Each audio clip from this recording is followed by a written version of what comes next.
dari bencana, kami selalu cepat beraksi, berbagi bantuan, sampai para penyintas pulih kembali. Hingga pada tahun 2005, kami melaju mengawal dunia kemanusiaan bagi lebih dari 50 juta jiwa sebangsa, hingga saudara di 50 negara.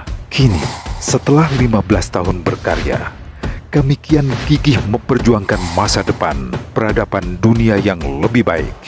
Bergerak lebih cepat meluaskan manfaat, menguatkan kolaborasi dengan mitra sehati, mendekatkan saudara berpunya dengan yang papa, merekatkan kita dengan Sang Pencipta, serta menebarkan rahmat bagi semesta.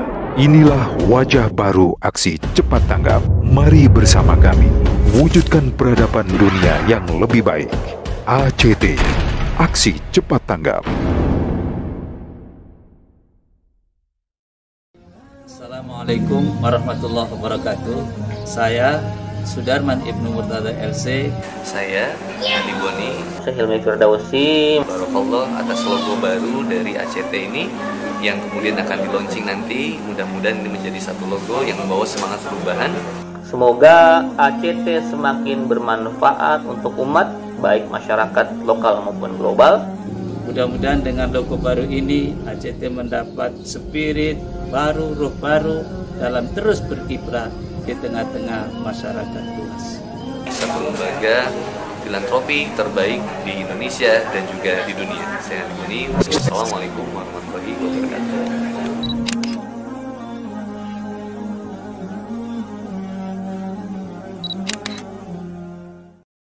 Inilah negeri idaman, tanah yang dicintai semua orang.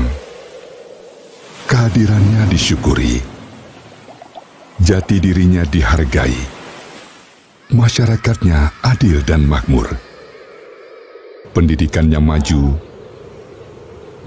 kesehatannya terjamin, ekonomi terus bertumbuh, infrastruktur terbangun kokoh. Keamanan, kenyamanan, dan ketentraman bagi semua penduduknya. Gemah ripah loh jinawi, sekeping keindahan surgawi di muka bumi. Namun, semua itu masih untayan doa serta cita-cita luhur yang ditulis para bapak bangsa. Saat ini, kita masih jauh menuju ke sana. Karena sesungguhnya, kemiskinan kian mencengkeram Indonesia. Bahkan lebih dari 25 kita bersatu, agar negeri ini berdaulat, adil dan makmur.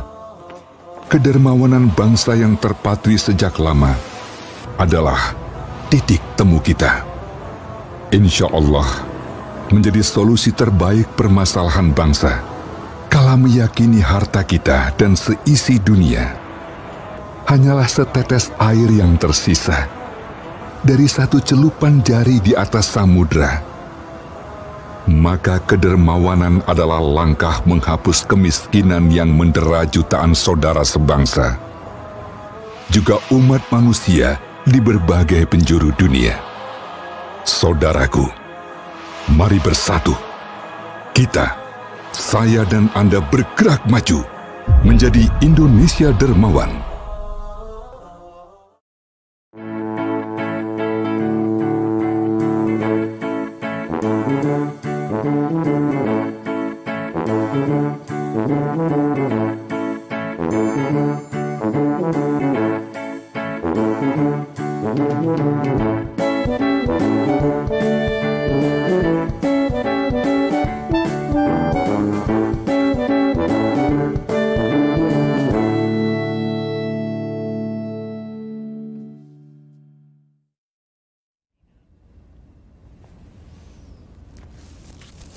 Bismillahirrahmanirrahim. Assalamualaikum warahmatullahi wabarakatuh.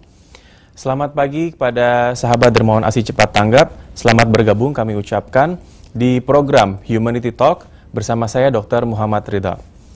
Program ini berjalan dengan tetap memperhatikan protokol kesehatan yang ada. Sudah kurang lebih 7 bulan lamanya sejak COVID-19 dinyatakan sebagai pandemi global dan kita bangsa Indonesia telah merasakan juga nih dampaknya. Pandemi COVID-19 ini tidak hanya berdampak pada krisis kesehatan, tapi juga berdampak pada krisis ekonomi dan juga sosial. Dan untuk meminimalisir dampak yang telah ada baiknya kita mempersiapkan sumber pangan yang terbaik untuk diri kita dan keluarga. Dan pada program pagi hari ini kita telah kedatangan seorang narasumber, dokter yang inspiratif, yang akan membagikan ilmu dan tips darinya, yaitu mengenai topik sumber pangan terbaik selama pandemi. Dan sahabat dermawan telah hadir bersama kita yaitu Dr. Tifauzia Tiasuma, MSc, ahli molekuler epidemiologi dan juga seorang bestseller author dari Nutrisi Surgawi yang juga sekaligus sebagai Presiden Ahlina Institute. Selamat pagi Dok, Assalamualaikum warahmatullahi wabarakatuh. Selamat pagi. Bagaimana kabarnya nih Dok? Alhamdulillah. Sehat terus ya Dok ya? Sehat. Ya.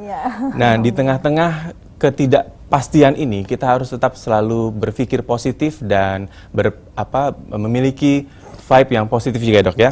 Betul. Insya Allah selama kurang lebih 1,5 jam ke depan saya akan menemani sahabat dermawan sekalian untuk menyaksikan materi yang akan disampaikan oleh narasumber kita mengenai tips-tips inspiratifnya.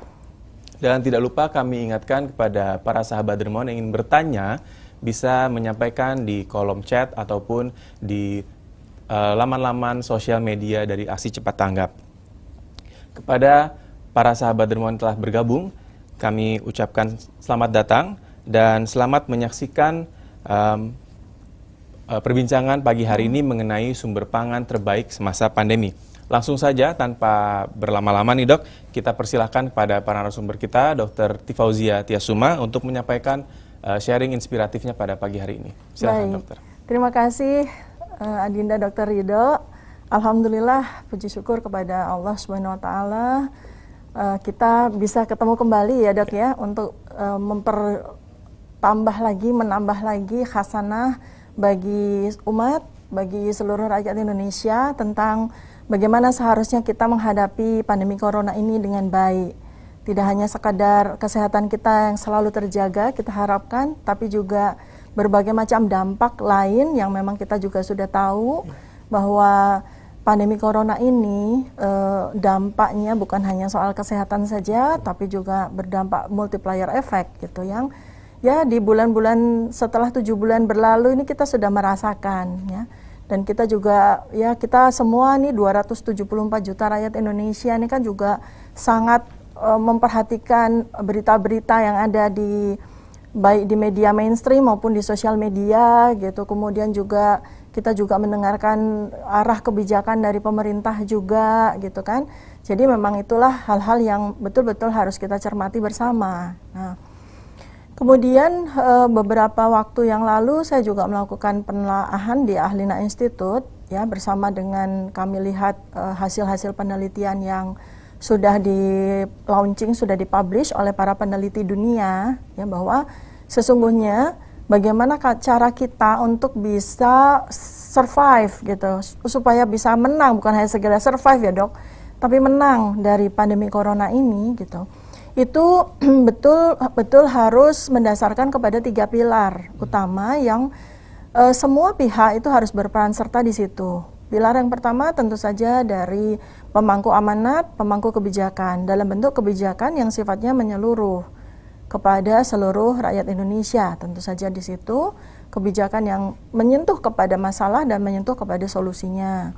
Kemudian yang kedua adalah kepemimpinan yang tangguh, kepemimpinan yang memberikan teladan. Itu sangat diperlukan oleh seluruh rakyat Indonesia supaya kita mendapatkan pengayoman, supaya mendapatkan arahan yang jelas untuk bagaimana kita bisa melakukan segala sesuatu yang harus kita persiapkan dan kita tangani. Nah, kalau konteksnya pada sisi kepemimpinan ini sebetulnya kan bukan hanya pemimpinan pemerintah di sini kita bicara, tapi sebetulnya kan seluruh umat manusia ini kan adalah pemimpin. Kita adalah pemimpin bagi diri kita sendiri. Saya memimpin anak-anak di rumah, juga sosial lingkungan sekitar, kemudian juga Bapak juga mengayomi keluarga dan juga sekitar dan seterusnya, sampai kepada yang memang mendapatkan amanah untuk memangku jabatan-jabatan tertentu secara publik. Nah, ini kan harus menjadi satu kewajiban tanggung jawab bersama secara bahu-membahu untuk kita bisa menampilkan diri sebagai pemimpin yang kuat dan tangguh di pandemi corona ini.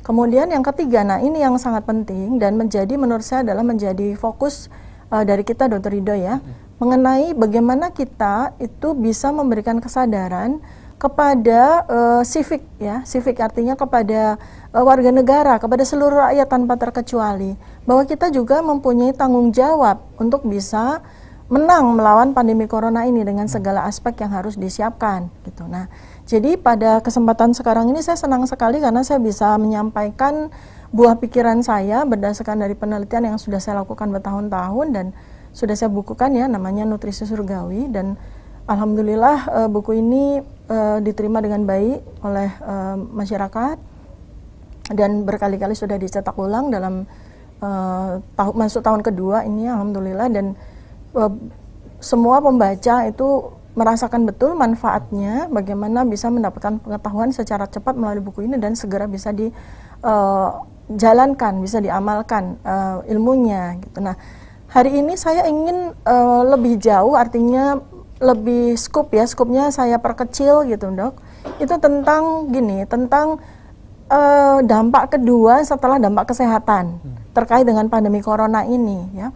Karena memang secara coincidence ya, sebenarnya sebelum pandemi corona ini berjalan ya, sebelum terjadi di dunia itu 2 Desember 2019 ya, kita kan officially kita di Maret 2020 di Indonesia gitu. Nah, sebetulnya tahun 2018 itu Badan Pangan Dunia FAO itu sudah memberikan pengumuman bahwa 2 tahun yang lalu ya berarti kan, di tahun 2020, pertengahan 2020 itu akan terjadi rawan pangan di seluruh dunia. Nah, Badan FAO sudah menyatakan seperti itu dan memang sudah terjadi sejak Agustus 2020 ini. Artinya dengan atau tanpa pandemi corona, kita menghadapi satu kondisi yang cukup berbahaya bagi kelangsungan hidup kita, yaitu kondisi rawan pangan. Dan ini sudah jauh-jauh hari sudah disampaikan oleh FAO. Nah, terutama terkait ketika kemudian kita kedatangan pandemi corona ini, kan berarti rakyat, umat manusia ini mengalami double burden kan, secara langsung gitu. Artinya dengan kita sudah melampaui sebanyak 7 bulan, kita sudah tahu dampaknya secara sosial dan ekonomi, semua sektor-sektor produksi sampai industri itu kan semua hampir terpukul ya, tidak bisa bergerak sama sekali, dan salah satu dampak besarnya tentu saja adalah ketersediaan pangan gitu kan. Nah, kalau di sisi kesehatan sendiri gitu ya, pangan itu menjadi sangat penting kan, karena memang ya satu adalah bahwa itu memang suatu kebutuhan yang sangat fundamental bagi kelangsungan hidup manusia. Kedua adalah bagaimana pangan ini bisa membantu meningkatkan kualitas kesehatan kita selama kita berperang nih melawan virus corona ini gitu kan, seperti itu. Nah, bagaimana kalau kemudian terjadi ancaman terhadap ketiadaan pangan atau kerawanan pangan. Nah, yang ketiga ini yang menarik karena juga kami lakukan juga studi perilaku nih terkait dengan perilaku ya, tipologi perilaku karakter dari masyarakat Indonesia ini yang juga menarik gitu. Karena kan kita juga pelajari dari setiap pandemi, bukan setiap pandemi ya, bukan hanya sekedar pandemi, bencana-bencana yang terjadi. Sering sekali kan kita terjadi bencana gempa atau bencana tsunami dan seterusnya. Itu secara psikologis ya, itu rakyat Indonesia itu paling takut itu sama kelaparan. Kalau terjadi bencana ini, dan ini sudah banyak sekali penelitian. Kami terkhusus pada saat pandemi corona 7 bulan ini kami melakukan betul penelitian terkait dengan perilaku gitu. Karena kan kita juga tahu ya, mungkin ini juga teman-teman semua yang menyaksikan juga kan kita paham semua bahwa responnya rakyat Indonesia ini agak unik terhadap pandemi corona ini. Gitu. Macam-macam ya, Dok? Macam-macam. Ya? Yang khusus bahwa pada saat 3 bulan pertama itu kan, bulan Februari, Maret, April itu kan ketakutan melanda seluruh Indonesia gitu. Tetapi lebih takut bukan pada coronanya, tapi lebih takut pada bahaya kelaparannya justru. Iya, betul. Karena memang karena kita ini kan negara bencana gitu. Jadi setiap ada bencana apapun itu, respon pertama itu adalah makanan kami gimana gitu. Jadi itu yang mungkin barangkali jadi memicu kebijakan ya, bahwa karena respon rakyat itu kan ditangkap langsung kan oleh pemangku kebijakan. Jadi sehingga fokus kesehatan itu menjadi seakan-akan seperti nomor 2 gitu. Nah, kalau di dalam konteks kita melihat perilaku ya, kita bisa memahami itu gitu kan. Tetapi sekali lagi saya mesti sampaikan bahwa saya ingatkan juga kepada seluruh umat ya, seluruh rakyat Indonesia, bahwa kita ini menghadapi bencana yang pertama dulu, yaitu bencana kesehatan. Sehingga kalaupun kita menghadapi bencana yang kedua, nah bencana yang kedua ini ketika krisis pangan itu kita harus berpikir adalah bahwa bagaimana kita bisa mengatasi bencana rawan pangan ini sekaligus bisa mengatasi bencana kesehatannya gitu. Nah, berbarengan ya harusnya ya. Iya, betul. Nah, tetapi nih di medio kedua ya, di triwulan kedua tuh, jadi Maret, April, Mei ya, Juni, Juli, Agustus ya. Ini kan kami mencermati gitu kan, kebijakannya terarah nggak nih, dengan sesuai nggak, selaras nggak dengan kebutuhan rakyat Indonesia terkait untuk mengatasi kesehatannya dan untuk mengatasi kebutuhan pangannya gitu. Nah, ini saya sudah buatkan slide gitu. Jadi pertama saya sebetulnya pengennya ya itu memberi sharing ya. Ini bukan saya mengajar, tapi saya lebih pada sharing ya. Jadi sebenarnya era perubahan atau revolusi pangan itu sebetulnya sudah terjadi, sudah harus terjadi. Dengan atau tanpa adanya corona ini sebetulnya di dunia sudah terjadi revolusi itu. Dan nanti akan mencapai puncak revolusinya, artinya puncak perubahan dari perubahan perilaku makan dan apa yang dimakan itu 15 tahun dari sekarang, Dok.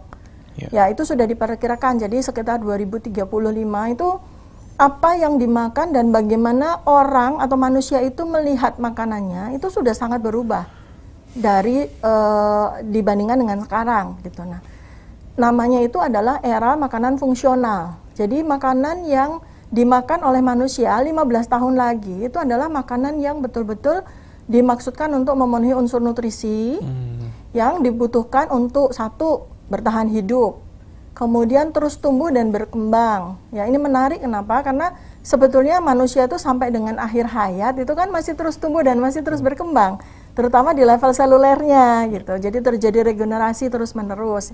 Ini mungkin untuk orang awam mungkin belum paham ya, dikiranya tumbuh kembang itu lahir bayi hanya tambah tinggi. Iya, gitu tambah kan? Tinggi gitu kan. Padahal sebetulnya sel-sel tubuh kita itu setiap hari terus tumbuh dan terus berkembang gitu lah. Kemudian berikutnya lagi adalah bagaimana supaya makanan itu betul-betul menjaga kesehatan kita.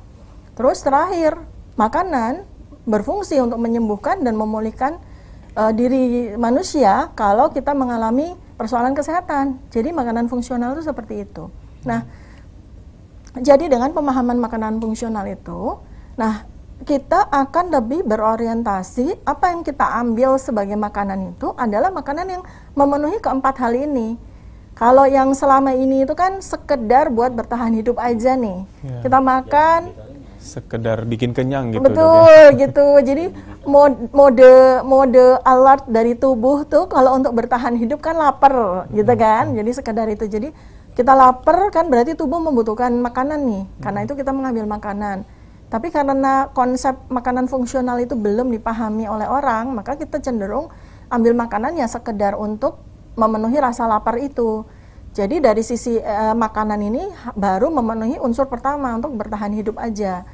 Nah, padahal kita perlu makanan untuk terus tumbuh, supaya sel-sel kita terus bagus, kemudian juga tetap sehat dan bisa berfungsi untuk menyembuhkan dan memulihkan kondisi tubuh kita mana kita sehat. Nah, pada yang ketiga inilah ini sangat penting. Jadi, Dok, saya melihat justru kalau kita mau ambil sisi mata uang pandemi corona ini ya, Dok. Jadi sisi mata uangnya sebelah sini ini kan musibah, bencana dan seterusnya. Tapi di sisi mata uangnya sebelahnya itu ini berkah. Ini suatu karunia tersembunyi. Kesempatan gitu. Kesempatan, ada peluang bagi kita untuk mempercepat 15 tahunnya itu ya, bagaimana era makanan fungsional yang nanti akan terjadi seluruh dunia itu di 15 tahun.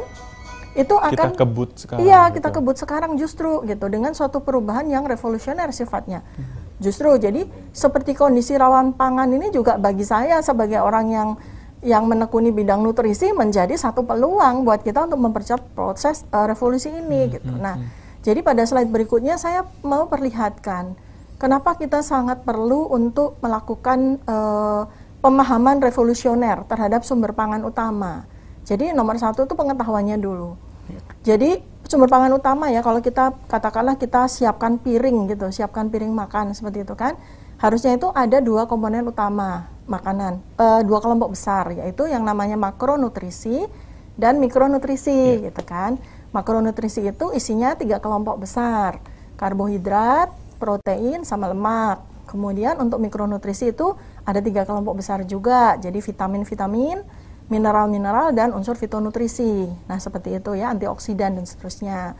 Jadi seharusnya apa yang dimakan oleh kita setiap harinya, ya mau 3 kali atau mau 5 kali, kalau ada snack sehat gitu ya, itu harus memenuhi unsur makronutrisi dan mikronutrisi. Nah sekarang ini terkait dengan kerawanan pangan gitu, apa sih yang rawan gitu kan?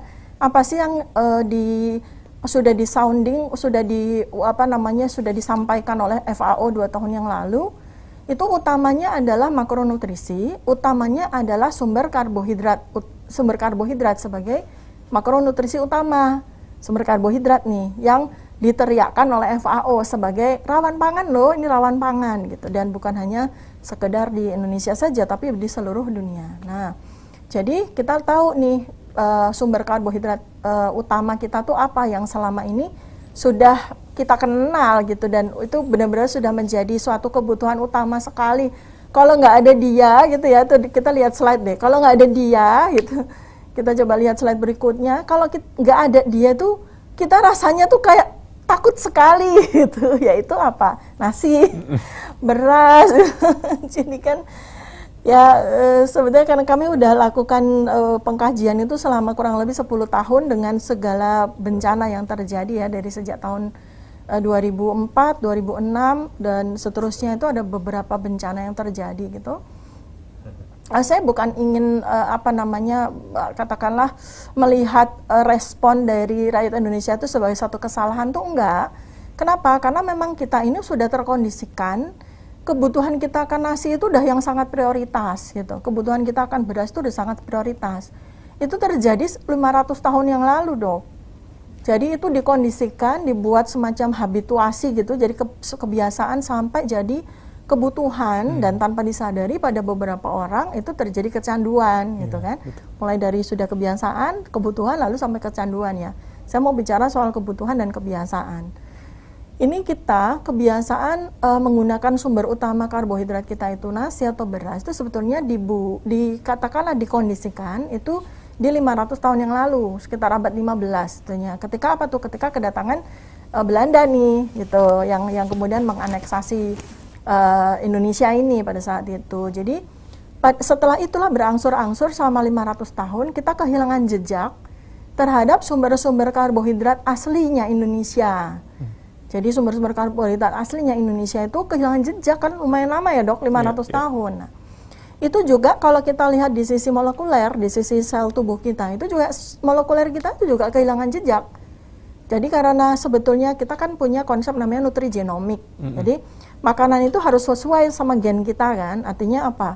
Gen orang yang tinggal di satu tempat itu cocok dengan karunia Allah Subhanahu wa taala yang diserahkan ya, yang diciptakan oleh Allah di setiap tempat masing-masing. Nah, sekarang pada 500 tahun yang lalu ya, 5 abad yang lalu itu kita diperkenalkan ya dengan beras yang sesungguhnya itu bukan beras aslinya Indonesia. Gitu. Jadi itu beras yang katakanlah waktu itu diimpor gitu kan, dimasukkan dari Asia Tengah, Asia Selatan, bukan di kita. Nah, sejak itulah sampai dengan sekarang ya, setelah kita 75 tahun kita merdeka nih Indonesia, sesungguhnya nasi atau beras yang kita makan itu sesungguhnya bukan beras aslinya orang Indonesia. Itu benar-benar udah sepenuhnya itu beras yang dulunya impor. Jadi benihnya tuh nenek moyangnya beras yang 500 tahun yang lalu tuh bukan beras asli Indonesia. Sehingga cara melakukan sampai penanaman, pembenihan sampai terjadi pemanenan, itu pun juga sebetulnya semua itu adalah cara impor gitu loh, cara yang bukan cara aslinya Indonesia. Nah, saya pada waktu di buku Nutrisi Surgawi ini saya sampaikan bahwa berdasarkan penelitian yang kami lakukan maupun dilakukan oleh banyak peneliti LIPI, juga dari IPB, itu kita sama-sama sepakat, dan waktu itu sudah saya tulis di buku Nutrisi Surgawi ini bahwa kita ini sebenarnya punya sumber karbohidrat, sumber pangan yang asli, original dari Indonesia, dan itu tidak hanya sekedar memenuhi kebutuhan pangan kita, tapi juga memenuhi unsur kesehatan kita. Karena itu nutrigenomik, Dok, karena ini dia asli, sesuai dengan tubuh sesuai kita, gitu ya. Nah, sebelum saya ke situ, sebelum saya ke tanaman tersebut, saya mau sampaikan, saya lanjutkan lagi soal beras. Nah, di buku ini, di buku Nutrisi Surgawi, sudah sampaikan ya bahwa nggak beras loh, tapi ada satu tanaman yang sesungguhnya itulah sumber pangan utamanya Indonesia. Dan ternyata secara genetik, secara nutrigenomik, itu sangat cocok dengan genetika orang Indonesia, seperti itu. Sehingga dengan demikian maka akan terjadi yang namanya konsep nutrigenomik. Kalau kita itu ketemu dengan makanan asli yang dikenal oleh genetika primordial kita, jadi genetika asli kita, maka gen kita itu senang sekali gitu loh, senang sekali, dan kemudian dia akan dengan bahagia itu dia akan mengambil unsur nutrisi yang ada di dalam sumber tersebut, dan kemudian dia akan dengan semangat dia akan merubah dirinya menjadi lebih sehat, menjadi selaras dengan gen dan seterusnya, seperti itu kan gitu. Nah, kemudian pada buku yang sekarang ini sedang saya tulis, ada buku lanjutan dari Nutrisi Surgawi. Nah, ini nih satu penelitian terbaru saya yang ternyata sangat luar biasa. Jadi saya menelusuri kembali gitu ya, apakah karena dari penelitian yang sudah saya bukukan di Nutrisi Surgawi itu kan bahwa beras yang kita makan itu 500 tahun ini kan bukan beras aslinya Indonesia gitu. Nah, sementara banyak sekali juga penelitian-penelitian yang kemudian kami telusuri selama ribuan tahun nih, Dok, buku-buku dan literatur yang ribuan tahun itu sebenarnya Indonesia itu punya beras asli. Ya, beras asli yang bahkan justru padi gitu ya, Oryza sativa gitu, yang purba ya, Dok, yang purba itu justru ditemukan di Indonesia 2 juta tahun yang lalu. Nah, 2 juta tahun yang lalu itu justru beras asli. Jadi sepertinya terjadi satu persebaran gitu, Dok. Jadi 2 juta tahun lalu kemudian berangsur-angsur terjadi persebaran manusia kan? Ya, manusia ya, dari Indonesia kemudian keluar gitu kan. Kemudian mereka juga bawa si padi purba ini kepada daerahnya masing-masing, kemudian terjadilah hibridisasi gitu kan, terjadi perkawinan gitu, breeding terhadap padi-padian gitu, serealia yang ada di sana, dan terjadilah mereka punya padi dan seterusnya. Nah, lalu 500 tahun yang lalu padi-padi itu bawa lagi ke Indonesia menjadi padi modern gitu kan, seperti padahal kita ini punya padi purba, dan ternyata dari unsur nutrisinya tidak hanya sekedar padi purba ini cocok dengan genetika kita, tapi dia itu juga betul-betul kekayaan asli hayatinya Indonesia ini, Dok. Namanya itu padi purba. Jadi kami di Ahlina melakukan penelitian tuh, penelusuran di daerah-daerah yang ada di seluruh Indonesia. Kemudian juga kami melakukan literatur review, kami juga wawancara dengan suku-suku yang asli, dengan penduduk yang asli. Apakah mereka itu tahu ada padi asli daerah mereka? Kemudian apakah mereka itu sampai sekarang itu masih menanamnya sebagai sumber pangan mereka? Dan alhamdulillah, Dok, ternyata itu masih. Jadi padi purba itu yang asalnya itu benar-benar dari Indonesia jutaan tahun yang lalu itu sampai dengan hari ini ternyata masih ditanam dan masih menjadi bagian dari konsumsi daerah-daerah tersebut. Nah, di dalam slide yang saya tampilkan ini ada satu temuan yang sangat menarik, itu di Banten, khusus di suku Baduy. Sebenarnya bukan cuma suku Baduy, cuma saya tampilkan aja karena ini baru dilakukan penelitian oleh teman-teman di fakultas-fakultas pertanian. Jadi ini menarik sekali. Jadi padi purba itu kalau di Jawa Barat, Jawa Tengah itu dikenal sebagai padi huma. Oke. Ya, padi huma. Jadi padi huma. Lalu di beberapa tempat juga mereka punya nama-nama yang lain-lain. Kalau di Jawa Tengah, Jogja, daerah Jawa Tengah itu namanya padi gogo. Mereka juga punya padi purba namanya padi gogo. Lalu kami juga nemu juga di Sumatera Barat, kami juga dapat laporan juga di Kalimantan, kami dapat laporan juga di Sulawesi dan Maluku juga ternyata juga padi itu bertebaran di seluruh Indonesia, padi purba dan masih dikonsumsi. Nah, ini menarik sekali. Andai kata padi purba ini yang kemudian menjadi solusi untuk kerawanan pangan yang terjadi, itu akan sangat luar biasa. Karena sebenarnya padi purba ini kan sebenarnya peladang ya, jadi mereka itu tumbuh di hutan. Dia tidak memerlukan suatu lahan pembebasan yang sedemikian seperti padi modern. Artinya kita tidak harus merubah ekosistem, kita tidak harus merubah peruntukan dari tanah dan hutan dan seterusnya untuk sekedar mencetak sawah. Dan mereka bahkan bukan sawah gitu. Jadi mereka tuh lebih kepada ladang, dan kami temukan di beberapa tempat di Jawa Barat itu betul-betul yang di bukit gitu.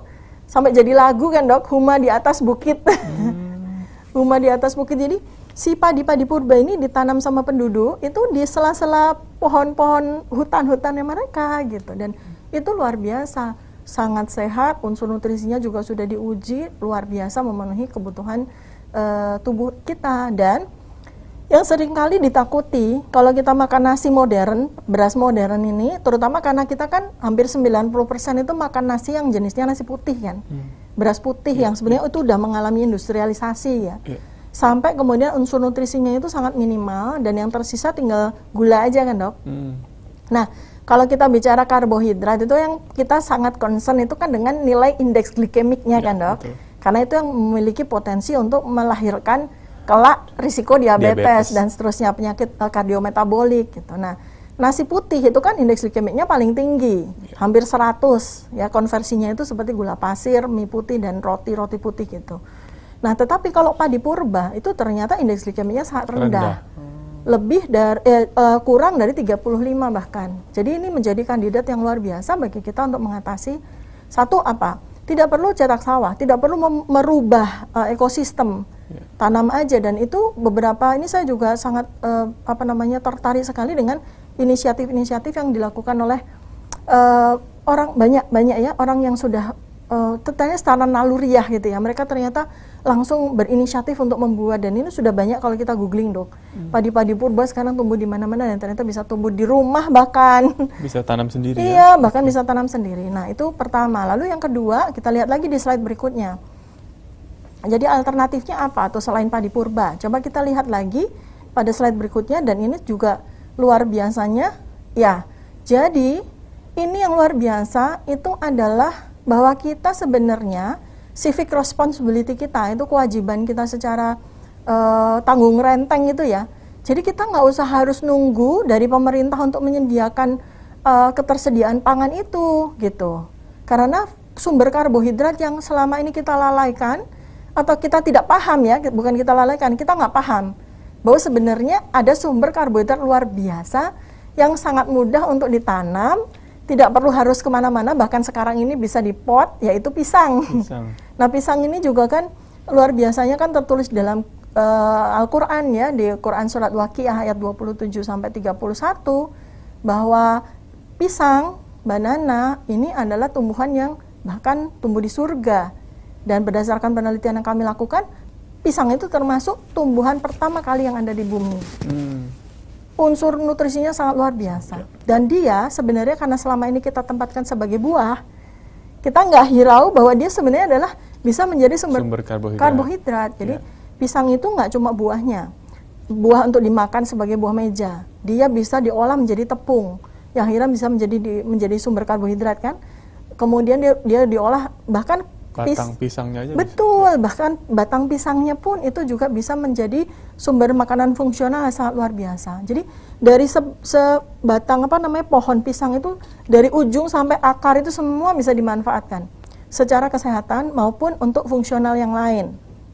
Pelepah pisang, daun pisang, sampai ke akarnya itu sudah saya kupas semua dalam satu bab khusus tentang pisang di buku saya. Jadi luar biasa. Saya ya Allah gitu ya, bahwa ternyata kita nggak ngerti bahwa ternyata buah yang sangat sederhana menjadi buah asli dari Indonesia, lebih dari 200 jenis, bisa ditanam dengan mudah di seluruh Indonesia.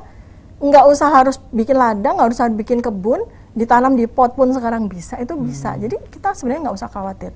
Lalu yang berikutnya lagi nih, yang menarik juga, yang sebetulnya bisa menjadi gerakan bersama kita gitu, untuk sama-sama kita memenuhi kebutuhan pangan ini gitu ya. Di slide berikutnya saya sampaikan, ini juga sudah termuat juga di dalam Quran, bahkan di hadis juga sudah ada. Jadi kita lihat ya di slide berikutnya. Pohon apa lagi sih yang menjadi sumber makanan fungsional karbohidrat? Nah, ini Dr. Ridho. Menarik sekali. Jadi kita ini kan negara nyur melambai ya, Dok. Ya kan? Garis pantainya sangat panjang. Luar biasa. Palma, yang namanya palma. Itu kita punya banyak sekali diversifikasi jenisnya. Ini saya sekedar beri contoh saja, coconut gitu, kelapa ya. Tapi kita punya yang lain kan, Dok.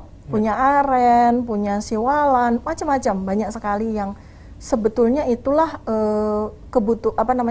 pemenuhan kebutuhan unsur karbohidrat. Selain yang lain-lain ya, Dok, karena dia itu nggak cuma memenuhi karbohidrat, tetapi dia juga mengandung banyak sekali makronutrisi yang lain dan mikronutrisi yang lain. Dan luar biasanya lagi, kalau ini saya ambil untuk coconut ya, untuk kelapa itu. Semua unsurnya juga sama seperti pisang kan?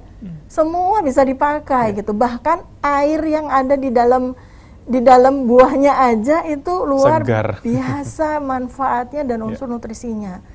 Ya, ini Dok, dan kemudian di slide kita lihat ya, apakah di dalam risalah agama itu ada. Nah, jadi ini yang seringkali belum terlalu dipahami oleh terutama umat muslim di Indonesia. Karena sebenarnya hanya ini saja sih, Dok, jadi hanya persoalan terjemahan aja.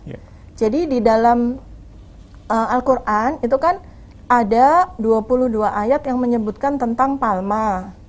Tetapi diterjemahkan di Indonesia itu hanya kurma aja. Kalau kita lihat terjemahan-terjemahan yang lain itu macam-macam, bukan hanya kurma, tetapi sebenarnya satu keluarga palma. Betul, satu keluarga palma.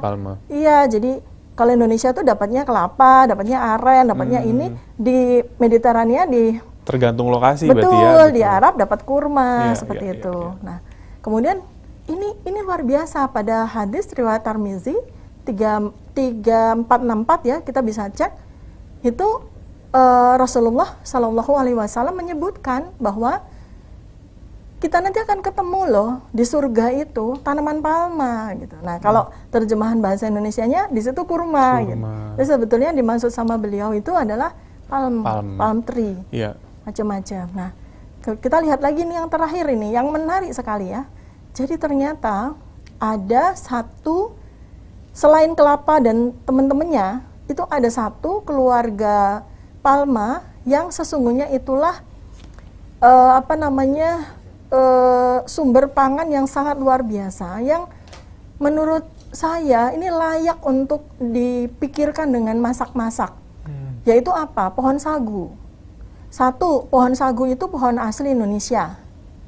Dan karena sagu itulah maka orang Jawa Barat, orang Jawa Tengah itu menyebut nasi itu dengan bahasa Jawa Barat dan bahasa Jawa itu sebagai sega, sangu atau sego ya.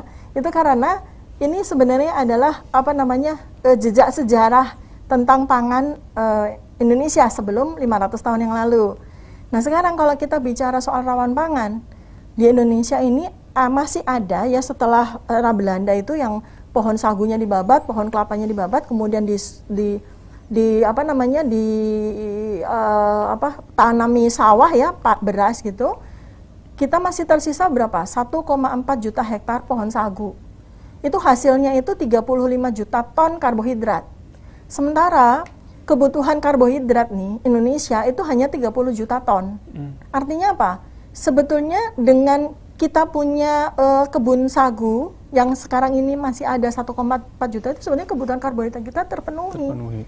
Sebetulnya terpenuhi sekali. Jadi nggak perlu harus mengupayakan yang lain-lain, nggak harus merubah fungsi tanah-tanah yang lain, nggak perlu. kita tingkatkan saja kapasitas produksi dari si kebun-kebun sagu yang sudah ada gitu. Jadi dan ini luar biasa, Dok. Luar biasanya tuh apa? Pertama memenuhi kebutuhan pangan, kedua unsur nutrisinya itu juga luar biasa, sagu dan palma itu. Karena unsur nutrisinya itu betul-betul sangat cocok dengan situasi pandemi corona ini. Ya. Salah satu hal yang menarik adalah gini, coronavirus itu sangat suka ya dengan makanan yang mengandung karbohidrat indeks glikemik tinggi, Dok. Dia sangat suka, dia akan akan seneng banget itu masuk ke manusia yang makanannya masih nasi putih, masih gula, masih ini. Nah, ketika kita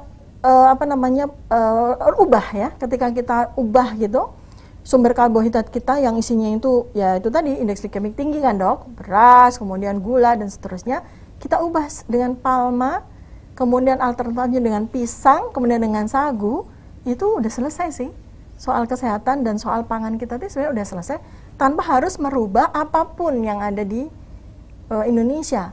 Nah, kalau ini menjadi satu gerakan keluarga aja, Dok, itu kan saya hitung ya secara kasar. 274 juta rakyat Indonesia itu ada berapa kakak sih kepala keluarga rumah? Ada 54 juta. Kalau setiap rumah itu menyiapkan aja pohon kelapa 1 atau pohon aren 1 sama pohon pisang aja, ya selesai sih soal pangan.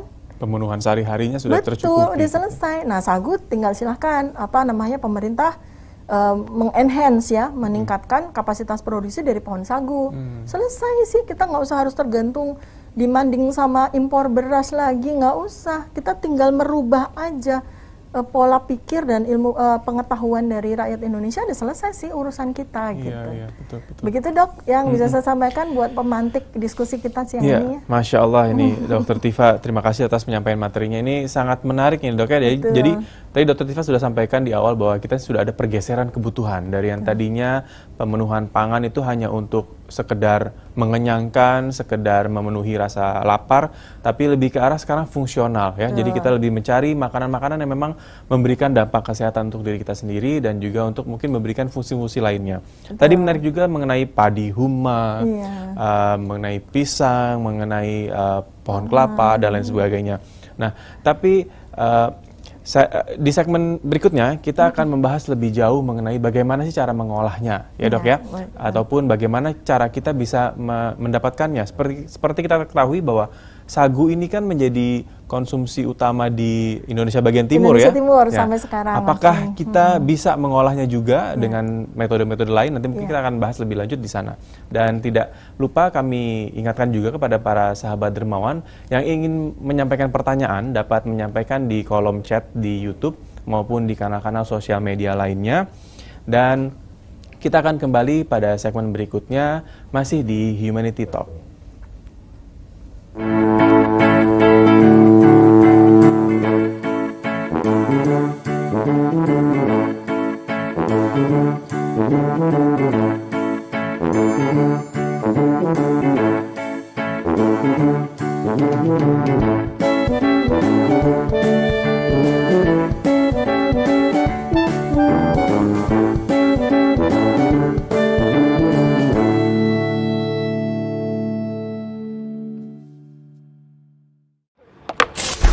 Assalamualaikum guys, waktunya nih kita gaspol amalan Zulhijjah. Assalamualaikum warahmatullahi wabarakatuh. Sebagai lembaga kemanusiaan terdepan di Indonesia, dikerahkan bersama seluruh elemen bangsa.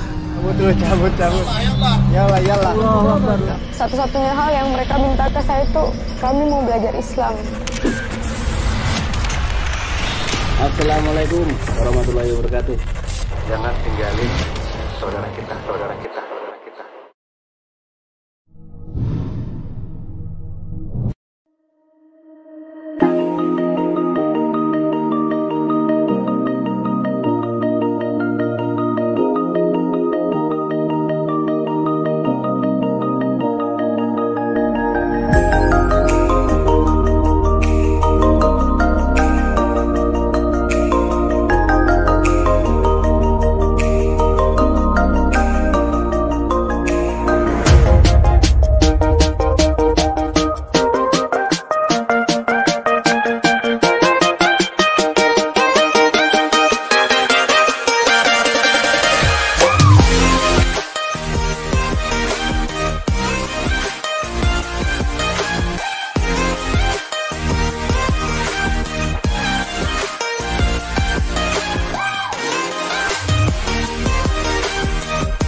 Assalamualaikum warahmatullahi wabarakatuh.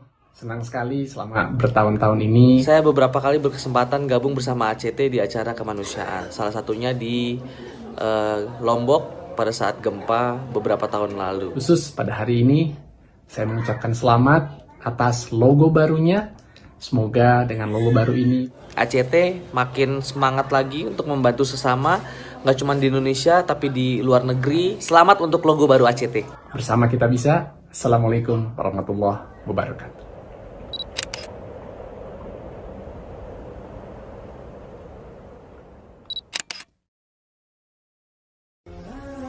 Assalamualaikum warahmatullahi wabarakatuh. Alhamdulillah wassalatu wassalamu ala Rasulillah wa ala alihi wa sahbihi mawala. Saya Dr. Amir Faisal Fats, dikenal Abi Amir. Ana Abdurrahman Al-Amiri. Saya Ustadz Fatan Rabbani Garamata. Ingin mengucapkan selamat untuk ACT Aksi Cepat Tanggap atas logo barunya.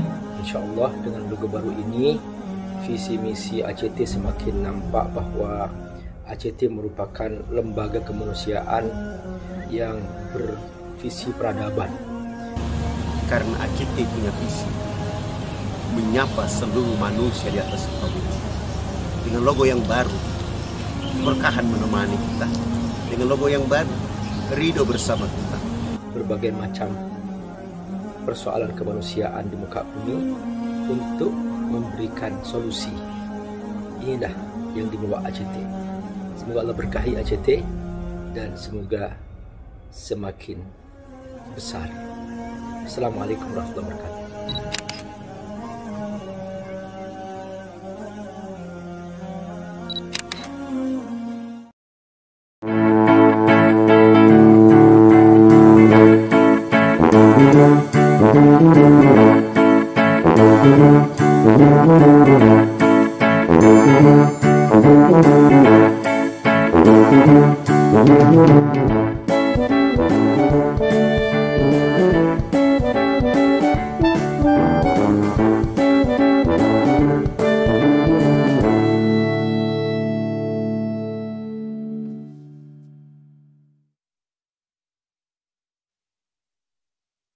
Dalam program Humanity Talk bersama Dr. Tifauzia Tiasuma.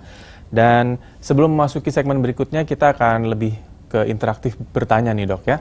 Tapi saya ingin kembali mengingatkan kepada sahabat dermawan Aksi Cepat Tanggap yang ingin memantau perkembangan program-program yang dilakukan oleh Aksi Cepat Tanggap bisa melalui tautan indonesiadermawan.id.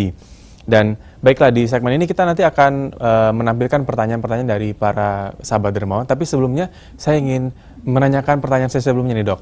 Yaitu tadi bagaimana kita mengolah bahan-bahan pangan yang tadi telah Dokter Tifa sampaikan. Seperti kan kayak sagu itu kan banyaknya di Indonesia Timur. Nah kita kalau di Barat ini bagaimana? Apakah sama seperti mereka yang seperti kayak dibuat apa itu ya?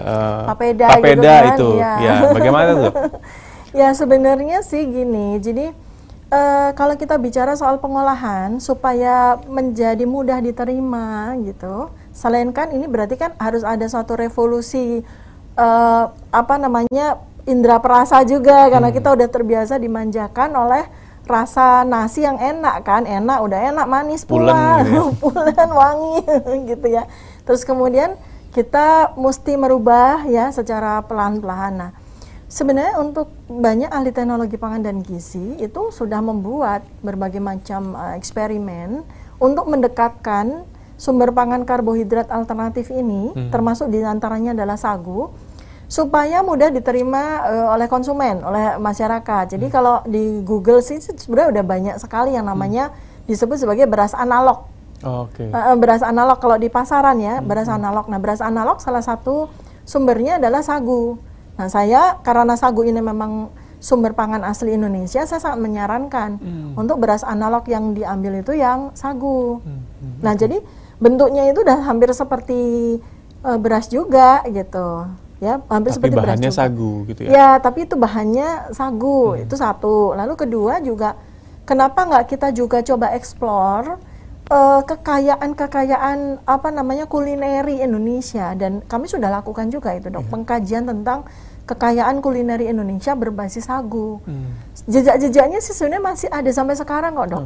Kayak gini, kita kenal sagon, itu semua ternyata ada tuh, kue itu, kue yang kecil kue itu, sagon itu ya. Nah itu kan terbuat dari sagu tuh. Terus sampai sekarang dari Sabang sampai Merauke ada semua. Betul. Dan itu kan menjadi kesukaan kita sebenarnya, karena enak sekali. Apalagi pas Ramadan ya. Betul ya kan, keluarnya justru padahal itu kan jejak sejarah. Kemudian juga di beberapa titik yang juga udah kami lakukan penelitian tuh juga sagu sampai dengan hari ini sebenarnya masih dimakan sebagai alternatif nasi gitu. Nah itu sebenarnya jejak sejarahnya begitu. Kalau sekarang kan karena terpinggirkan, yang di barat itu, yang di Sumatera, Jawa, Kalimantan, Sulawesi dan kepulauan. Kalau Nusa Tenggara sih masih ada ya, mereka masih pakai sagu. Sulawesi juga masih, terutama Papua, 1,4 juta hektar kebun sagunya kan terutama ada di timur ini. Nah mereka masih menggunakannya sebagai sumber pangan utama dalam bentuk papeda. Nah kalau kita yang di Jawa kan, aduh kok ribet amat ya, gitu kan. Nah karena kita sendiri kan punya cara sendiri untuk makan. Nah jadi itu sebenarnya kan yang lebih penting adalah bagaimana kita menggali kekayaan kulineri kita. Lalu yang berikutnya yaitu tadi kita mencoba untuk beradaptasi dengan melakukan modifikasi.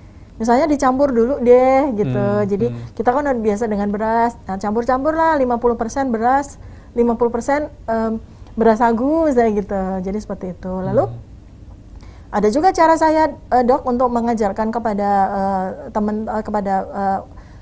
orang itu, kita bikin hari nasi dan hari non nasi. Hari nasi sama hari non nasi, misalnya 4 kali dalam 1 minggu, lalu kalau udah pinter 3 kali dalam 1 minggu dapat nasinya. Otomatis itu apa? Tidak hanya sekedar kesehatan kita meningkat, ekonomi kita juga turun. Kebutuhan budget rumah tangga kita juga turun gitu. Nah yang non nasi itu bisa diisi tadi, seperti yang tadi saya sampaikan, bisa diisi pisang, bisa diisi palma, bisa diisi juga umbi-umbian. Ini umbi-umbian mudah-mudahan nanti bisa kita bahas di segmen berikutnya ya, Dok. Kesempatan berikutnya ya. Ini kan sengaja nih saya nggak keluarin soal umbi-umbian asli Indonesia nanti, biar saya diundang lagi sama ACT. Gitu. Insya Allah akan ada lagi, Dok. Nah ini menarik, Dok, mengenai hari nasi dan non nasi. Kebetulan saya sendiri di awal-awal pandemi ini menerapkan seperti itu. Jadi saya sejak April sampai sekitar Juni kemarin tidak makan nasi sama sekali, dan itu alhamdulillah badan jadi terasa lebih segar, lebih enteng gitu. Tapi sekarang saya tetap makan nasi, cuman saya menerapkan sekarang intermittent fasting, Dok. Jadi memang 8 jam yang puasa, yang itunya makan. Nah, ini menarik juga, Dok, mengenai nutrisi. Ini kan benar-benar menjadi kebutuhan kita sehari-hari. Terutama soal makro dan mikro. Mungkin banyak sahabat dermawan yang belum paham nih, Dok. Apakah harus kombinasi makro dan mikro ini, Dok? Coba mungkin bisa dijelaskan lagi, Dok. Ya, sebenarnya kan untuk unsur nutrisi itu kan ada kelompok ya, makronutrisi dan mikronutrisi. Makronutrisi itu ada 3, komponennya adalah karbohidrat, kemudian protein, dan kemudian lemak. Ya. Lemak tak jenuh lebih banyak dan lemak jenuh lebih sedikit. Ya. Kemudian mikronutrisi. Nah, untuk bisa memenuhi supaya fungsi makanan itu bisa tidak hanya sekadar untuk menjaga keberlangsungan hidup kita, tapi juga untuk meningkatkan kualitas kesehatan kita dan sekaligus untuk menyembuhkan dan memulihkan diri kita manakala kita mengalami masalah kesehatan itu kan semua itu harus di-blend, harus diharmonisasi. Jadi jangan ada yang meniadakan satu dengan yang lain. Nah ini juga seringkali para banyak ya saya perhatikan juga orang-orang yang kepengen merubah pola hidupnya gitu, terutama soal pola makan itu agak keliru juga nih, Dok. Kenapa? Jadi mereka itu rata-rata kan beranggapan bahwa karbohidrat itu nggak bagus. Tuh. Iya kalau saya bicara, iya kalau memang nasi putih emang jangan terus-menerus gitu kan. Nah, tetapi dengan pola meniadakan karbohidrat itu juga nggak betul. Karena karbohidrat itu tidak bisa disubstitusi dengan unsur makro maupun mikronutrisi. Jadi sebetulnya itu seimbang aja gitu. Kalau saya kan untuk hak kekayaan intelektual saya bikin satu resep tuh namanya 7 Colors Garden Plate. Ini juga udah saya tulis. Jadi sebenarnya ada 7 komponen unsur dari tetumbuhan ya yang memenuhi unsur karbohidrat, protein dan lemak, juga mikronutrisi kita, tapi tambah 1 dengan untuk hewani gitu kan. Nah semuanya itu seyogyanya itu kita penuhi setiap harinya. karbohidratnya ini, jadi kita sekarang ini kita ganti istilah, Dok. Jadi ganti istilah tuh nasi sama karbohidrat. Oke. Nah, itu akan jauh lebih enak tuh di ini kan. Betul. Kalau selama ini kan nasi, terus karena nasi itu dianggap nggak sehat, nasinya dihilangin, tapi karbohidratnya nggak dimunculin. Nah, ini yang salah nih gitu. Tapi kalau karbohidrat, nah kita tadi udah belajar kan, oh ternyata ada sumber karbohidrat yang lain nih yang jauh lebih sehat dan bisa kita pakai sebagai alternatif. Iya, dan betul sekali itu Dok, banyak yang belum paham bahwa ternyata di buah-buahan juga mengandung karbohidrat sebetulnya. Makanya sebetulnya kalau kita semakin berkaya tentang mana sih sumber-sumber makanan yang bisa kita makan, sehingga kita bisa mengontrol atau bisa mengkombinasi gizi-gizi yang tadi, yang seimbang itu tadi. Nah, Dokter Tifa, kita sepertinya sudah kemudian 7-nya itu berisikan dengan kelompok sumber nabati. 7-nya. Jadi 7 ini begini. Satu kelompok biji-bijian. Biji-bijian itu seperti serealia, padi-padian begitu, ya kan? Kemudian umbi-umbian. Kemudian yang ketiga adalah sayur-sayuran. Yang keempat adalah buah-buahan. Yang kelima adalah bunga-bungaan, rempah-rempah bunga, dan yang ketujuh adalah rempah-rempah herbal gitu ya, rempah-rempahan. Yang kedelapan, unsur kedelapan adalah dari sumber protein hewani. Nah, seperti itu.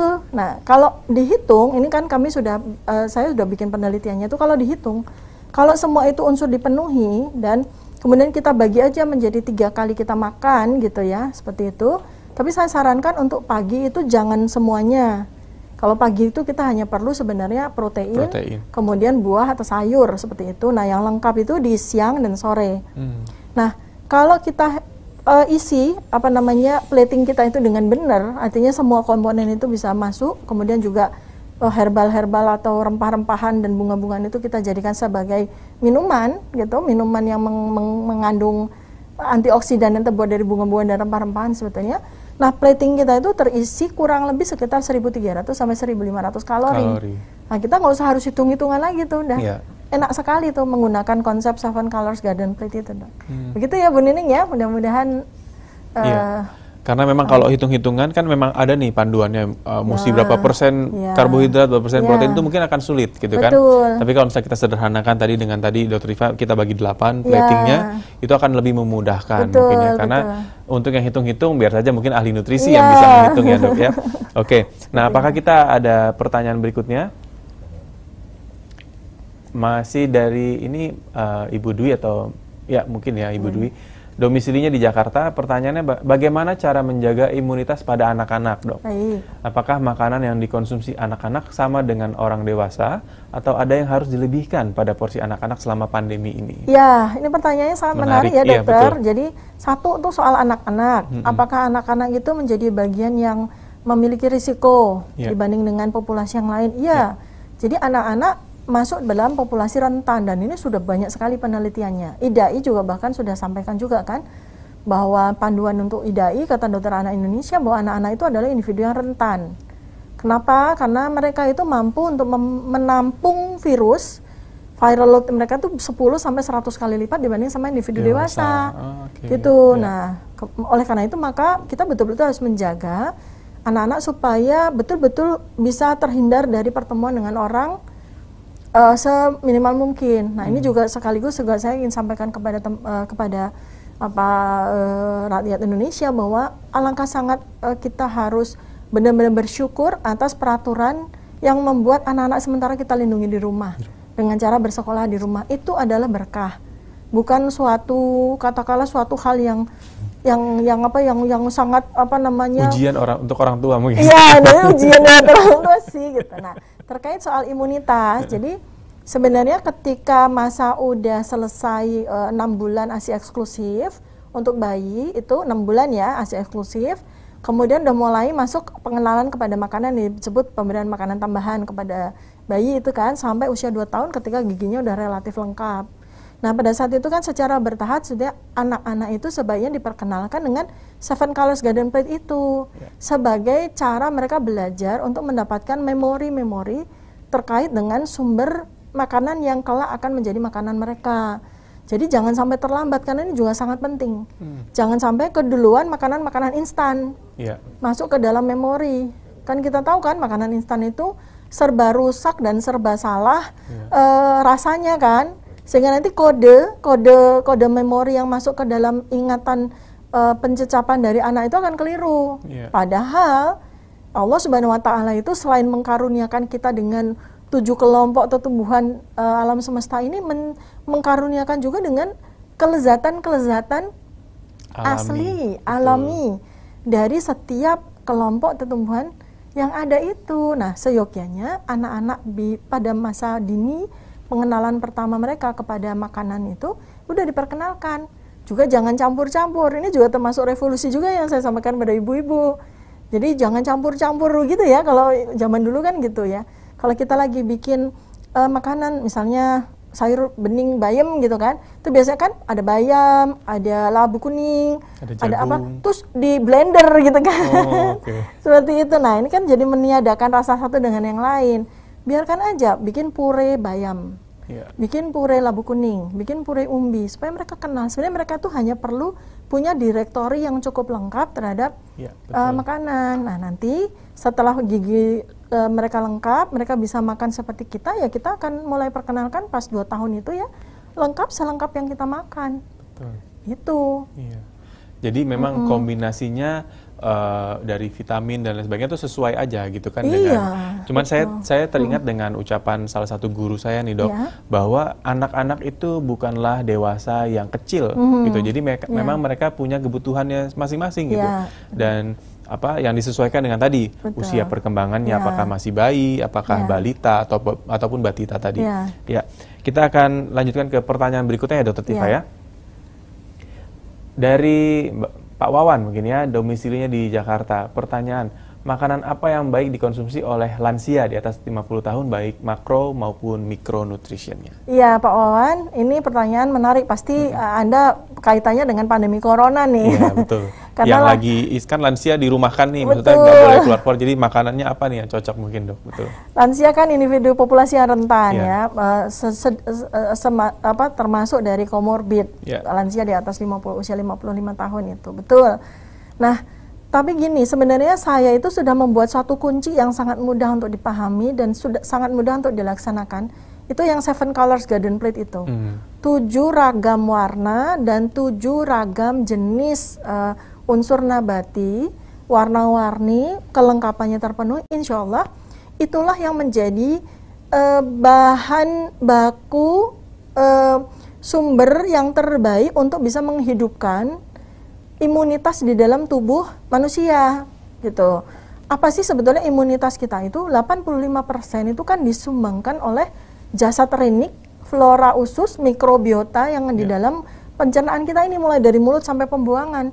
Itu isinya ada 10⁴ triliun mikrobiota, dan mereka lah yang sebagai pabrik imunitas utama. Nah, mereka butuh itu tadi, mereka butuh bahan baku untuk membuat imunitas itu gitu. Jadi Pak Wawan, sebenarnya pertanyaan itu saya jawabnya itu udah sangat komprehensif sih Pak. Jadi kalau kita memenuhi unsur yang 7 colors dan 7 garden di dalam piring kita itu, insya Allah imunitas kita akan sangat terjaga. Mikrobiota yang ada di dalam usus kita akan sangat bahagia, dan mereka akan memproduksi imunitas yang berguna buat kita untuk melawan ataupun menghancurkan virus yang masuk. Itu yang saya sebut sebagai imunitas internal. Ini menarik nih Dokter Tifa, karena mungkin banyak juga masyarakat yang belum tahu bahwa 70-80% imunitas tubuh kita memang diproduksi dari saluran pencernaan. Nah, mungkin ini yang menyebabkan banyak sekali masyarakat kita mengkonsumsi makanan-makanan yang tidak tepat, yang kurang kurang nutrisinya dan sebagainya. Nanti mungkin dokter bisa jelaskan lagi, Dok. Saya ingin bertanya lebih jauh. Kenapa mikrobiota itu ada di tubuh kita, dan sebab apa yang menyebabkan kalau misalnya kita makan makanan tidak baik, apakah mikrobiota itu tersebut tidak mampu bekerja dengan baik atau bagaimana, Dok? Ya, pertama itu tentang pemahaman tentang mikrobiota itu sendiri. Jadi mikrobiota itu sebetulnya kan satu paket nih dengan sel-sel tubuh manusia. Jadi manusia ini sebetulnya nggak bisa disebut aku, karena kita ini adalah kumpulan dari kami. Betul. Ya, jadi kita punya 100 triliun sel pembentuk manusia ini dari ujung rambut sampai ujung kaki ya. Dan 10⁴ triliun sel di luar dari tubuh kita yang namanya mikrobiota itu. 85%-nya ada di dalam saluran pencernaan kita, dan itulah yang membentuk manusia. Artinya manusia itu nggak bisa hidup tanpa 10⁴ triliun sel itu. Kalau kita misalnya kurang dari jumlahnya atau kurang dari spesiesnya atau jenisnya, maka kita akan mengalami yang disebut kondisi disbiosis, ketidakseimbangan mikrobiota di dalam tubuh kita, utamanya di pencernaan. Dan itulah pangkal dari sebenarnya segala jenis penyakit, masalah kesehatan kita. Betul. Jadi dari situ. Nah, jadi kalau dalam salah satu hadis Rasulullah SAW mengatakan perutmu adalah gudang penyakit, ya itu satu. Betul. Kenapa? Itu ada satu warning bahwa selama ini kita nggak memberi makan mikrobiota kita. Kita hanya memberi makan leher ke atas. Betul. Cuma untuk memenuhi rasa lapar aja. Hanya memenuhi rasa lapar, betul sekali. Hanya hawa nafsu ya, Dok. Betul. Sementara si mikrobiota itu, staf karyawan kita yang memproduksi imun itu yang namanya mikrobiota itu pasukan. Nah, kapan kita mulai memiliki mikrobiota itu? Ya segera setelah kita lahir. Jadi jalan lahir ibulah itu pertama kali dari ASI juga memproduksi mikrobiota. Nah, setelah lahir dengan jalan persalinan normal, disitulah persentuhan kita hirup, ya kan? Kita mendapatkan pasokan benih-benih mikrobiota itu dari ibu kita. Lalu ASI 2 tahun. Proses ASI yang sangat alamiah, sangat natural itu yang kemudian secara berangsur-angsur memasukkan benih-benih mikrobiota, dan kemudian mereka akan tertanam dengan sangat baik di dalam ladang, yaitu di saluran bagian dalam dari pencernaan kita gitu. Dan warnanya tuh Masya Allah, Dok, subhanallah, warnanya itu kalau lengkap itu luar biasa indah. Betul-betul spektrum 7 colors tuh, Dok, berpendar-pendar, berwarna-warni. Tapi kalau makanan kita itu nggak 7 colors, apalagi makanan itu ngolahnya nggak bener, atau udah jadi makanan-makanan yang sudah rusak gitu ya, itu mostly kan warnanya tuh cuma coklat sama putih gitu kan, kalau makanan yang nasi dan yang digoreng gitu ya. Iya. Jadi itu karbohidrat simpel, indeks glikemik tinggi yang warnanya hampir rata-rata putih, sama yang udah digoreng jadi coklat kan. Masuk ke dalam pencernaan kita, mikrobiotanya warnanya juga nggak akan berpendar-pendar seperti itu. Otomatis imunitas kita akan sangat turun. Nah, itu pangkal dari penyakit yang membuat kita nggak kuat melawan ancaman-ancaman gitu. Itu makanya mungkin banyak dari kita yang kalau misalnya sudah salah makan sedikit, misalnya perutnya kembung atau jadi diare, itu mungkin karena mikrobiotanya tidak gimana ya, mungkin ini bukan makanan saya nih, jadi tidak sesuai dengan tubuhnya. Baik, Dok, ini sangat menarik, Dok, mengenai tadi Seven Colors Garden itu kalau di browsing ada, Dok, ya ada. Nah, jadi buat para sahabat dermawan bisa di browsing tadi Seven Colors Garden, konsepnya dari Dr. Tifa, nanti mungkin bisa dipelajari dari situ. Nah, kita akan ke pertanyaan berikutnya nih, Dok. Pertanyaan dari para sahabat dermawan. Dari Sahrini Lawati, Masya Allah, jauh-jauh nih dari Banda Aceh mendengarkan kita di Sabtu pagi hari ini nih. Pertanyaannya adalah, apa saja sumber pangan terbaik bagi pasien diabetes sebagai sumber karbohidrat setara beras? Apakah pasien diabetes sama sekali tidak boleh mengkonsumsi nasi putih, sama halnya dengan gula pasir? Nah, ini pertanyaan yang cukup banyak ini untuk para penderita diabetes ini. Rame. Rame. Jadi populasi jumlah penderita diabetes ini kalau sudah terdiagnosis diabetes gitu, gula darahnya sudah di atas 200 dan HbA1c-nya sudah abnormal, itu kan sebenarnya 4%, Dok. Tapi teman-temannya banyak, Dok. Jadi diabetes itu kan sebelum diabetes itu kan dia masuk ke pre-diabetes. Sebelumnya dia masuk kepada gangguan toleransi glukosa. Kemudian kelompok yang jauh lebih besar sindroma metabolik. Di sininya obesity kan gitu. Nah, jadi sebenarnya kan luas sekali spektrumnya dan populasinya itu menjadi 20%, Dok. Dari 20%. Indonesia gitu. Betul, 20% ini, dan ini sudah dilakukan penelitian, bahkan mungkin sekarang ini nggak relevan 20%, mungkin lebih tinggi.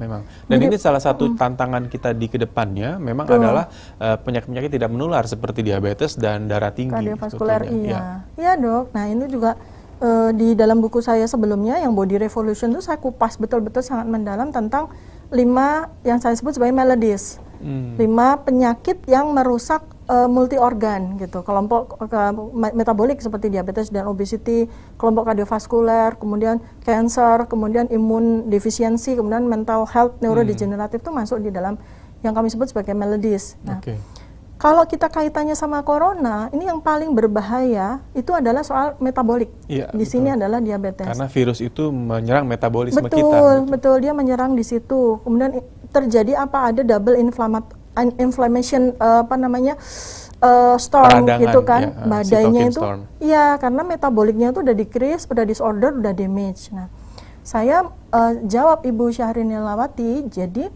sebenarnya gini, kita coba untuk merubah mindset atau merubah terminologi kita tentang nasi menjadi karbohidrat. Nah, jadi kita rubah deh. Mulai sekarang kita kalau bicara soal nasi itu kita bicaranya tuh karbo gitu. Ya karbo. Jadi bukan nasi lagi tapi karbo. Nah, sekarang karbo itu ada dua. Karbohidrat simple dan karbohidrat kompleks gitu. Nah, sekarang kita pilih yang mana yang terbaik. Tentu saja yang kompleks. Karena kompleks itu nggak cuma ada gulanya, tapi juga ada segala macam nutrisi dan serat-serat yang sangat bagus untuk mikrobiota kita tumbuh. Nah, jadi kita pilihnya begini, saya nggak bicara soal diabetes atau normal. Semua orang mau diabetes mau normal itu sebaiknya mengkonsumsi jauh lebih banyak karbohidrat kompleks dibandingkan dengan karbohidrat simple. Nah, di dalam karbohidrat simple ini ada yang segala macam yang putih-putih itu. Nasi putih, gula putih, mie putih, roti putih, nah di situ. Nah, kalau kita pengen diversifikasinya, Dok, boleh nggak sih tetap nasi? Boleh, tapi jangan yang putih. Nasi merah, nasi hitam, nasi sagu, ya, dan macam-macam nasi analog yang beras analog itu, nanti Anda bisa browsing. Nah, bedanya apa sih? Bedanya itu di sisi indeks glikemik dan seratnya. Yang utama ya, selain nutrisi-nutrisi yang lain. Jadi, indeks glikemik yang tinggi di atas 80 kita sebut sebagai karbohidrat simple. Yang di bawahnya itu kita sebut sebagai karbohidrat kompleks. Di kompleks ini juga dibagi lagi. Kompleks yang sedang dan kompleks yang bagus. Itu batasnya 55. Antara 55 sampai 80 kita sebut sebagai karbohidrat kompleks yang masih ada sedikit risiko. Yang di bawah 55 itu yang kita consider untuk kita konsumsi. Di dalamnya itu ada sagu, ada umbi. Nah, itu tuh kelompok yang ada di situ. Kalau beras merah tadi masuknya masuk di antara dia 55 dia, Dok. Oke. Ya, jadi memang Ibu Arsilinawati ya apa tadi? Iya tadi, jadi memang karbohidrat itu ada yang simple dan kompleks. Maksudnya adalah, mungkin saya terjemahkan agak lebih mudah, karbohidrat simple itu ketika kita konsumsi, dia langsung berubah menjadi gula. Gitu. Sementara kalau karbohidrat kompleks ketika kita konsumsi dia melalui berbagai proses sehingga membutuhkan waktu lama untuk meningkatkan gula darah kita. Jadi memang untuk pasien-pasien diabetes disarankan adalah untuk mengkonsumsi karbohidrat kompleks seperti tadi beras merah, sagu, umbi-umbian dan sebagainya. Untuk beras putih memang kita anjurkan untuk kita ganti alternatif lain ya, Dok, ya. Oke. Baik. Nah, kita akan ke pertanyaan berikutnya, Dok. Masih ada satu pertanyaan lagi dari para sahabat dermawan. Dari Pak Rahmat dari Kepahiang, Bengkulu, Masya Allah, lumayan jauh juga ini. Pertanyaan adalah, apa tahap pertama yang bisa dilakukan masyarakat, pemerintah desa dan pemerintah daerah dalam mengantisipasi krisis multidimensi yang akan dihadapi, terutama krisis pangan? Waduh, ini pertanyaannya pertanyaannya luar biasa nih, Dok. Pertanyaan yang udah sering menyimak ini, diskusinya Dr. Tiffany. Kayaknya ngikutin terus nih obrolan Dr. Tiffany. Jadi pertanyaan semakin tajam dan semakin dalam. Betul, gitu. Ya. Sebenarnya gini, kalau kita lihat tuh, saya selalu mencarikan tuh cara berpikir kita itu yang fundamental dulu. Fundamentalnya itu gini, sekarang yang kita hadapi apa sih? Gitu. Yang kita hadapi adalah krisis kesehatan, ancaman kesehatan dalam bentuk pandemi corona. Lalu berikutnya lagi apa? Krisis pangan. Nah, sekarang solusinya bagaimana? Solusinya bagaimana kalau kita cari solusi yang sekaligus bisa memenuhi, bisa menjadi solusi bagi keduanya, gitu. Dan ternyata alhamdulillah subhanallah itu sudah disiapkan oleh kekayaan hayati yang tadi saya sebut. Belum yang lain-lain ya, saya baru bicara soal 3 aja. Dari pisang, kemudian dari palma yang udah nggak usah bikin ladang dan semuanya itu bisa kita tanam dengan sangat bagus. Kemudian dari sagu. Dan nanti ya di episode berikutnya nanti umbi-umbian kita akan bahas. Ya. Sebenarnya dari situ kita udah mendapatkan komponen-komponen unsur yang disebut sebagai komponen bioaktif dan unsur nutrisi, Dok. bioactive compound-nya yang sangat berguna untuk melawan pandemi corona. Satu, kita dapatkan serat, kita dapatkan mikronutrisi yang lengkap, kita mendapatkan segala macam mineral dan vitamin-vitamin yang diperlukan. Dan kalau ada satu tambahan, mudah-mudahan nanti kita bisa bahas lagi di sesi berikutnya. Kalau kita menggunakan bahan baku ini, kemudian kita menghasilkan prebiotik, menghasilkan simbiotik, itu selesai udah. Kita selesai itu pandemi corona sebenarnya. Dengan memanfaatkan sumber-sumber karbohidrat kompleks yang dimiliki oleh Indonesia, dan kemudian pemanfaatannya, pengolahannya dan semuanya sampai kemudian menghasilkan prebiotik dan simbiotik. Nah, insya Allah prebiotik dan simbiotik itu akan membantu mikrobiota atau probiotik yang asli ada di dalam pencernaan kita menghasilkan imunitas. Ya, jadi itu selesai sih sebenarnya gitu dengan masalah pandemi corona dan krisis pangan. Ya. Masalahnya kan soal mindset aja sih dok, nasi. Coba ganti deh nasi. Iya, jadi karbohidrat, karena karbohidrat itu sumbernya banyak sekali gitu ya dok ya. Nah tadi menarik, salah satu pertanyaan adalah bagaimana mempersiapkan pemerintah desa dan mungkin yang lainnya. Mungkin adalah, kalau dari saya dok ya, mungkin itu tadi dengan kemandirian pangan ya. Dengan mulai bercocok tanam di rumah, menanam sayur-sayuran di rumah, dan juga mungkin di pekarangan sekitar-sekitarnya. Nah Dokter Tifa, kebetulan kita sudah di penghujung waktu nih dok, boleh tidak dok sampaikan kira-kira kesimpulan ataupun pesan-pesan kepada sahabat dermawan yang saat ini sedang menyaksikan? Baik, sahabat dermawan seluruh Indonesia, kita sebenarnya ketika terjadi pandemi corona dan kemudian ada dampak berikutnya lagi dalam bentuk kerawanan pangan, Indonesia ini sebetulnya adalah suatu tanah, suatu kawasan yang soal rawan pangan itu harusnya menjadi risiko yang terakhir. Kenapa? Karena kita mendapatkan karunia ilahi dalam bentuk tanah yang sangat luar biasa subur dan keanekaragaman hayati yang memungkinkan bagi kita sebetulnya untuk memenuhi kebutuhan pangan kita sendiri secara mandiri. Nah, saya mengutip kepada pertanyaan yang terakhir tadi dari Bapak Rahmat di Bengkulu, saya sampaikan bahwa kita jangan menunggu. Ayo kita sama-sama bersatu padu bahu-membahu antara kita sebagai rakyat Indonesia, pemerintah daerah, segala komunitas juga mudah-mudahan juga bisa didukung oleh pemerintah pusat juga untuk meningkatkan kesadaran kemandirian pangan di seluruh rakyat Indonesia. Kita sama-sama, ini menjadi pandemi kita sama-sama, ini menjadi krisis pangan yang harus kita hadapi sama-sama. Jangan kita berpangku tangan. Jadi pemerintah pusat atau pemerintah daerah di sini mungkin cukup perlu memberikan benih, suntikan pertama dalam bentuk benih-benih yang bisa ditanam di pekarangan setiap keluarga, dan insya Allah itu akan memastikan 7 bulan, 8 bulan kemudian kita akan terbebas dari bencana rawan pangan, sekaligus juga untuk meningkatkan kualitas kesehatan kita. Dengan sendirinya maka beban untuk kerawanan pangan sekaligus beban dari bencana kesehatan ini bisa kita tanggung bersama di seluruh Indonesia dengan cara demikian sebagaimana yang saya usulkan. Insya Allah di sesi-sesi berikutnya mudah-mudahan mendapatkan izin Allah Subhanahu wa taala, kita akan kupas lagi segala potensi yang dimiliki oleh Indonesia ini bagi kualitas kesehatan dan kualitas pangan kita. Ya, terima kasih banyak Dr. Tifa, masukan-masukannya ataupun pengingatnya untuk kita semua sahabat dermawan di rumah maupun saya sendiri dan seluruh kru di sini. Dan kita sudah di penghujung acara Humanity Talk. Saya ucapkan terima kasih pada Dr. Tifauzia Tiasuma dan juga Ahlina Institute yang telah berkenan sharing-sharing memberikan informasi terbaiknya pada Sabtu pagi hari ini. Semoga segala bentuk ilmu yang telah dibagikan dapat berguna bagi kita semua yang telah mendengarkan dan juga mempelajari. Dan tadi mengutip saran dari Dr. Tifa, kita jangan menunggu. Seperti halnya kami di ASI Cepat Tanggap, kita tidak pernah menunggu.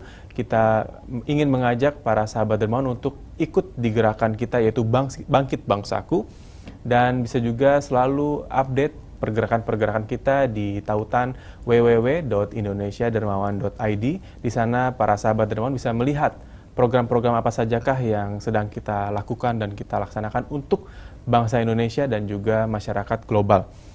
Saya Dr. Muhammad Ridho, atas nama Lembaga Aksi Cepat Tanggap dan kru yang bertugas, saya ucapkan terima kasih kepada sahabat dermawan yang berpartisipasi aktif dan menyaksikan acara ini dari awal sampai akhir. Dan juga jangan lupa untuk terus menebar kebaikan. Sampai jumpa di program Humanity Talk berikutnya. Wassalamualaikum warahmatullahi wabarakatuh.